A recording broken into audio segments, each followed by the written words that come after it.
बिस्मिल्लाहिर्रहमानिर्रहीम। अस्सलाम वालेकुम। Hope you all are fine. Welcome to my YouTube channel study औरा।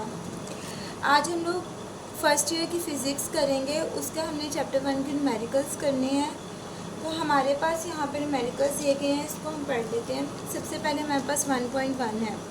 इसमें कहा गया है astronomers usually measure astronomical distance in light years.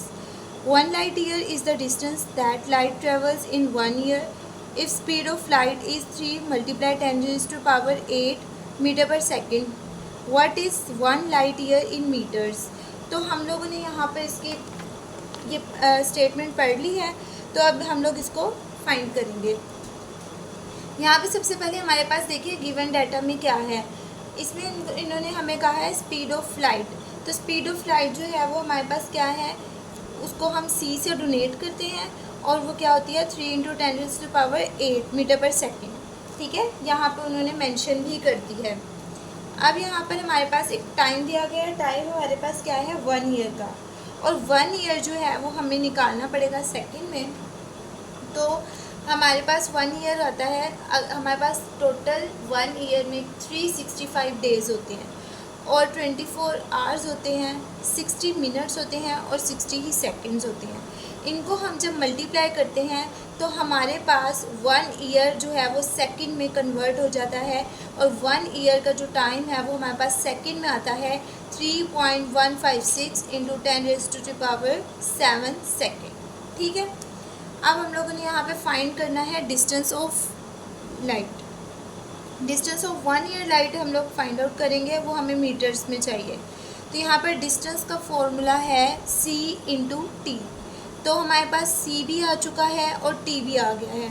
यहाँ पे मेंशन है दोनों की वैल्यूज़। अब हम लोग यहाँ पर सॉल्यूशन बना लेते हैं। सॉल्यूशन में हम लोग इनको पुट करेंगे वैल्यूज़ को, then we will give answer 9.46 × 10⁻15 metre आ जाएगा। अब देखिए यहाँ पर हमारे पास यूनिट था मीटर पर सेकेंड और यहाँ पर यूनिट था सेकेंड।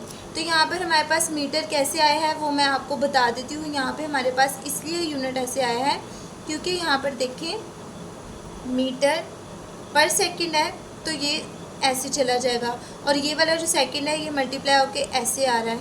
तो ये जो है हमारे पास सेकंड से कैंसिल हो जाता है, इसलिए ये मीटर में हमारे पास आंसर आया। और जब हम इनको राउंड ऑफ करते हैं तो यहाँ पर हमारे पास 9.5 आ जाता है। ठीक है, तो यहाँ पर हमारे पास 1.1 कंप्लीट हो गया न्यूमेरिकल प्रॉब्लम। सेकेंड हमारे पास है write the estimate answer the following in standard form. हम लोगों ने एस्टिमेट आंसर निकालने हैं how many seconds are there in 1 year. तो इसमें उन्होंने यही कहा है कि 1 ईयर में कितने सेकेंड्स होती हैं।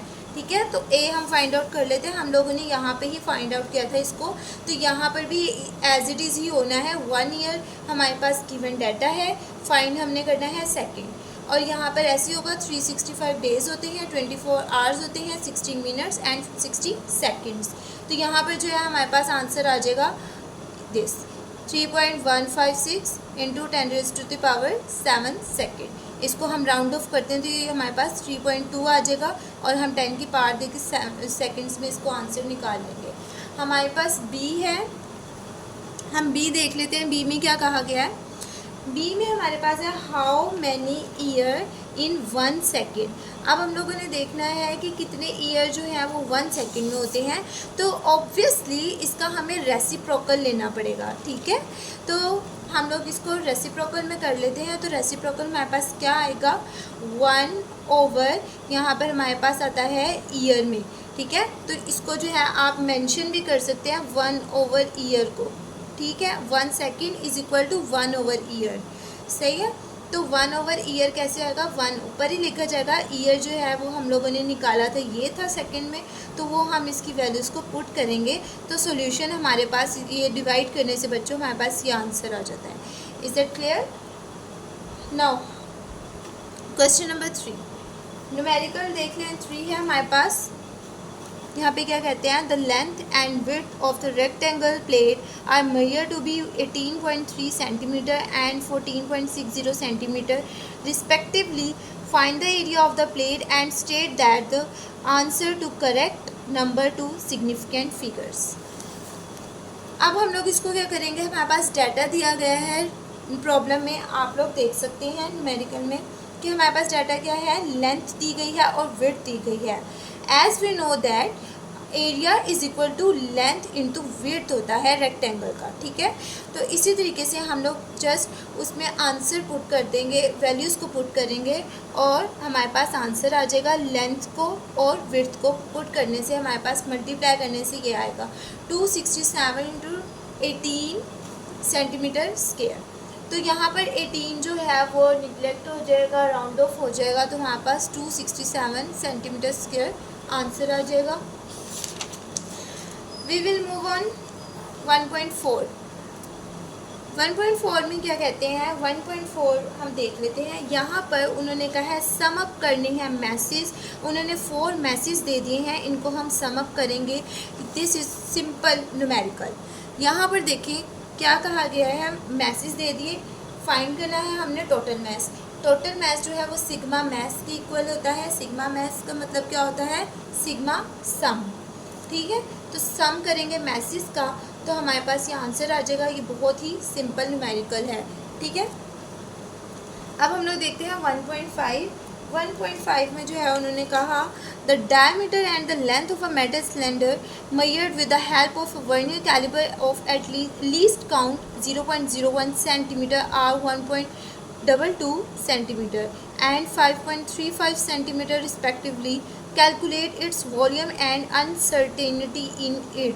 हम लोगों ने एक टॉपिक था जो पीछे पढ़ा था अनसर्टेनिटी वाला, जिसमें अनसर्टेनिटी वॉल्यूम भी पढ़े थे, ठीक है।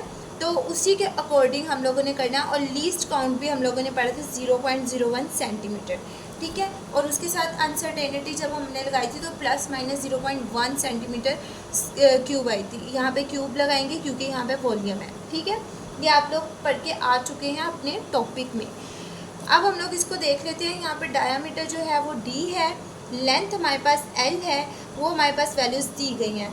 फाइंड क्या करना है, हमने वॉल्यूम फाइंड करना है। फॉर्मूला हमारे पास आ जाएगा पीछे टॉपिक में, आप लोगों की ये फॉर्मूला मेंशन है अनसर्टेनिटी वॉल्यूम में।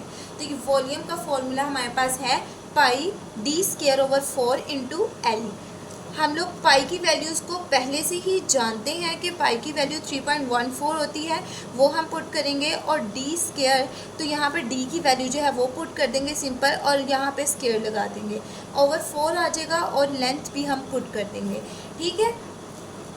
अब हम लोगों के पास यहाँ पे इसको जब हम कैलकुलेट करेंगे तो हमारे पास ये आंसर आ जाएगा 6.26 सेंटीमीटर क्यूब वॉल्यूम की वजह से आया।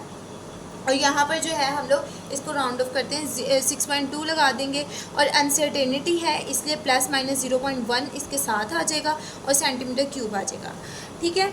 अब हमारे पास है यहाँ पे 1.6। 1.6 में क्या कहते हैं, यहाँ पर 1.6 देखिए हमारे पास एक एक्सप्रेशन दे दी गई है 2AS is equal to VF² minus VI²।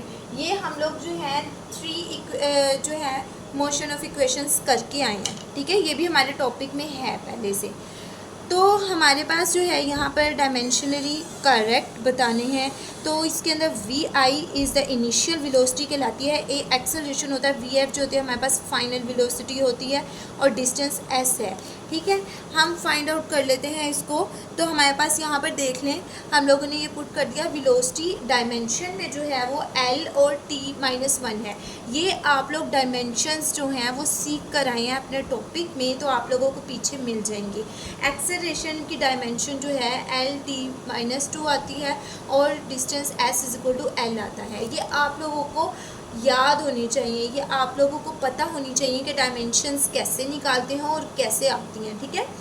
तो डायमेंशनली करेक्टनेस हम लोगों ने फाइंड करनी है, सॉल्यूशन निकालेंगे। तो यहाँ पर देखिए सॉल्यूशन हमारे पास क्या आएगा, लेफ़्ट हैंड साइड पर हमारे पास वेलोसिटी है v, और राइट हैंड साइड पर जो हमारे पास है AS है।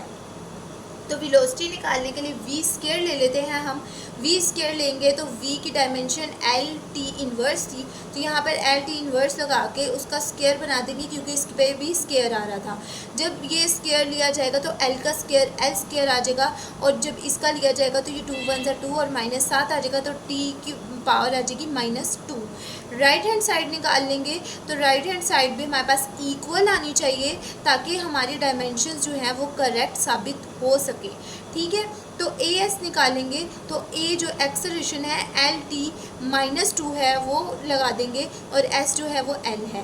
ठीक है, तो यहाँ से जब हम लोग इसको सॉल्व करेंगे तो ये देखिए एल की पावर कुछ नहीं है तो ये 1 होती है, और जब हम लोग 1 + 1 करते हैं तो ये एल की पावर 2 बन जाती है। और इसी तरीके से ये जो -2 है टी का तो वो t -2 ऐसे ही आ जाएगा, क्योंकि यहाँ पर t नहीं है तो t के -2 ऐसे ही आ जाएगा। अब ये देखिए left hand side is equal to right hand side, hence prove that. तो यहाँ पर हम लोगों ने आंसर दे दिया कि डायमेंशनली करेक्ट हैं। We will move on 1.7। 1.7 में वो क्या कहते हैं, 1.7 में देख लें हमारे पास यहाँ पे भी एक जो है वो इक्वेशन दे दी गई है। Show that the famous Einstein equation, ये आइंस्टाइन की इक्वेशन है, E = mc²। ठीक है, इज डायमेंशनली कंसिस्टेंट। सो अब हम लोग यहाँ पे इसको प्रूव कर लेते हैं। तो यहाँ पर देखिए मैस है हमारे पास m, speed of light c होता है, इसकी भी डायमेंशन हमारे पास आ जाएगी LT-1। डायमेंशन निकाल ली तो यहाँ पर जो है डायमेंशन निकाली। अब यहाँ पर राइट हैंड साइड हमारे पास आती है mc², तो m जो है वो ऐसे आ जाएगा, c² की जगह पे हम इसकी डायमेंशन को पुट करेंगे और यहाँ पर से हम लोग इसको जब पावर के साथ मल्टीप्लाई करते हैं तो हमारे पास ये आंसर आता है। और लेफ्ट हैंड साइड जो है वो एनर्जी की थी, एनर्जी जो होता है वर्क के इक्वल होता है, वर्क जो होता है फोर्स इंटू डिस्टेंस का फॉर्मूला होता है। तो यहाँ पर एनर्जी जो है वो हमारे पास यही आएगी, वर्क फोर्स है और डिस्टेंस है। जब इन दोनों की डायमेंशन ली जाएगी तो हमारे पास ये आती है ml² t-2। तो ये हमारे पास डायमेंशनली कंसिस्टेंट आ चुका है। 1.8 पे चलते हैं। 1.8 पे वो क्या कहते हैं, हमारे पास ये फॉर्मूला हम लोगों ने ड्राइव करना है टाइम पीरियड का, जो ये हम लोगों को पता होता है, ये ड्राइव करना है, ये फॉर्मूला बन के आएगा हमारे पास। वो किस तरीके से आएगा कि हमारे पास डायमेंशन एनालिसिस किया जाएगा। ठीक है, हम करेंगे सिंपल पेंडुलम का, और हमारे पास यहाँ पर ये कुछ जो है पॉसिबल फैक्टर्स दिए गए हैं, वो मैं आपको बताती हूँ। यहाँ पर पुट कर दिए गए पॉसिबल फैक्टर्स क्या हैं। लेंथ L है, मैस M है, एंगल थीटा है, एक्सेलरेशन ग्रेविटी का जो है वो G है। ये हम लोगों ने गिवन डाटा निकाल लिया है।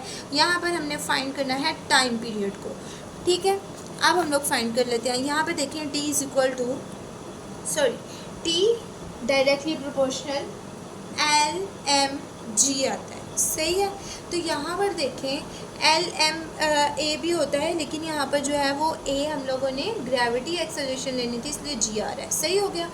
अब यहाँ पर इसकी जो है वो डायमेंशंस को पुट करना था, इसलिए हम लोग यहाँ पे A, B और C बना दिया। इसको डायमेंशंस लगाएंगे तो T की जो होती है वो T होती है, L की ये L होती है, G की जो होती है एक्सेलरेशन की मतलब LT-2 होती है, और M की M होती है। यहाँ पर हम लोग T की पुट कर देंगे डायमेंशंस को, तो यहाँ पर जो है L की जगह पे हमारी उसकी डायमेंशन आ जाएगी, M की जगह पे उसकी डायमेंशन आ जाएगी, और G की जगह पे उसकी डायमेंशन आ जाएगी। जब ये हम लोगों ने पुट कर दी तो यहाँ पर हमारे पास क्या बना, L जो है वो हमारे पास आया B, और M जो है वो आया A + C, और ये हमारे पास ये आता है -2, सही हो गया। अब यहाँ पर देखें हमारे पास जब ये आ गया तो हम लोग जो है इसको इक्वेटिंग करेंगे, यानी कि इसको देखेंगे कि किस चीज़ के इक्वल है। तो B जो है वो 0 के इक्वल है, L जो है वो A + C के इक्वल है, ऐसे ही है ना, L जो है वो A + C के इक्वल है, और जो T है वो हमारे पास -2C है, तो -2C = 1 आता है।